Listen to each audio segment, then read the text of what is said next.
దేశవ్యాప్త సార్వత్రిక సమ్మెలో భాగంగా ఏఐటియుసి ఎల్బీనగర్ నియోజకవర్గం సమితి ఆధ్వర్యంలో చింతలకుంట చెక్ పోస్టు నుండి ఎల్బీనగర్ చౌరస్తా వరకు ఏఐటియుసి నాయకులు జెండాలు ప్లకార్డులు పట్టుకుని భారీ ర్యాలీ నిర్వహించారు. చౌరస్తాలో ఏఐటియుసి నాయకులు రోడ్డుపై బైఠాయించి కేంద్ర ప్రభుత్వానికి వ్యతిరేకంగా నినాదాలు చేశారు. ఏఐటియుసి నేతల ఆందోళనతో ట్రాఫిక్ జామ్ కాగా ఎల్బీనగర్ పోలీసులు వారిని అరెస్టు చేసి పోలీస్ స్టేషన్ కు తరలించారు.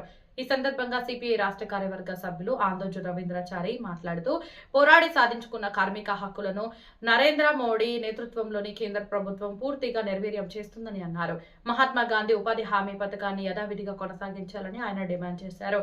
కాంట్రాక్టు కార్మికులందరినీ పర్మనెంట్ చేయాలని అన్నారు. నూతన విద్యుత్ చట్టాన్ని, నూతన కార్మిక చట్టాలను రద్దు చేసి పాత చట్టాలను యథావిధిగా కొనసాగించాలని అన్నారు. ప్రజా వ్యతిరేక, కార్మిక వ్యతిరేక విధానాలను అవలంబిస్తున్న బీజేపీ ప్రభుత్వానికి కార్మిక లోకం తగిన బుద్ధి చెబుతుందని హెచ్చరించారు.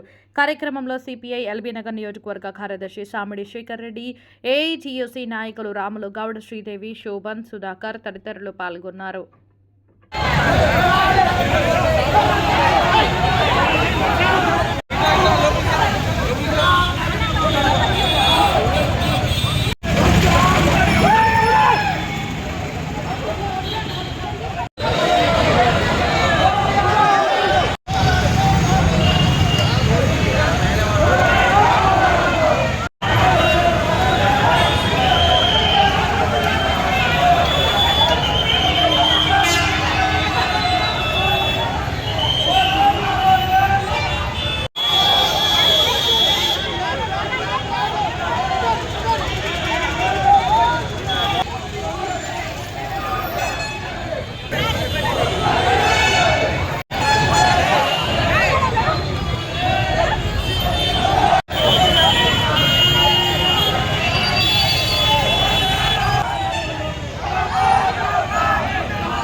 దాదాపు 11 ఆల్ ఇండియా కార్మిక సంఘాలు ఈ రోజు దేశవ్యాప్త సార్వత్రిక సమ్మె పిలుపునివ్వడం జరిగింది. మీ అందరూ కూడా తెలుసు.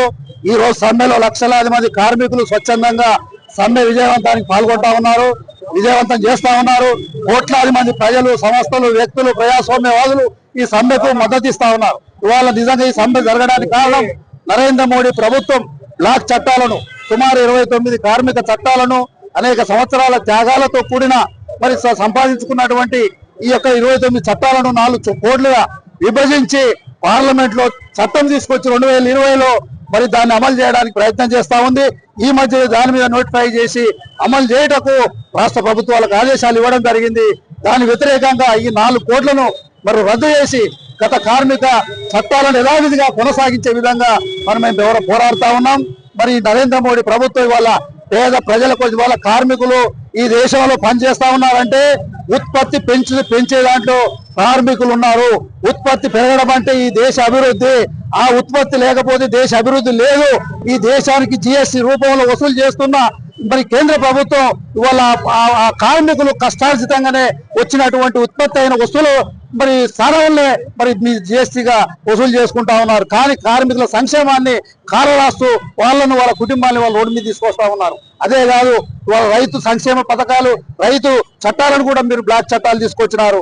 అదే కాదు, గ్రామీణ ఉపాధి హామీ పథకం నిజంగా నాడు యూపీఏ గవర్నమెంట్ లో ఒక గొప్ప పథకాన్ని మరి వాళ్ళ ప్రజలను తీసుకొస్తే దాన్ని కాలరాసి దాని మీద ఇవాళ ఆ పేరు మార్చి మహాత్మా గాంధీ పేరును కూడా మార్చి మరోసారి ఆయన హత్య చేసి ఆ స్థానంలో బీబీజీ రామ్జీ బిల్లును మరి కొత్త పేరుతో తీసుకొచ్చి నిర్వీర్యం చేస్తా ఉన్నారు.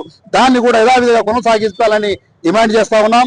అదే విధంగా 2025లో ఆ సవరణ బిల్లు ద్వారా మళ్ళా బిల్లులు కట్టి వాళ్ళ రైతాంగం మరి వాళ్ళ పేదలు నష్టపోయే ప్రమాదం ఉంది. దాన్ని కూడా ఉపసంహరించుకోవాలని, అదే విధంగా స్కీమ్ వర్కర్స్ కానీ అవుట్ సోర్సింగ్ లో పనిచేస్తున్నటువంటి మరి అనేక లక్షల మంది కార్మికులు వెట్టి చాకరీ చేయించుకుంటా ఉన్నారు. టైం బాండ్ లేదు.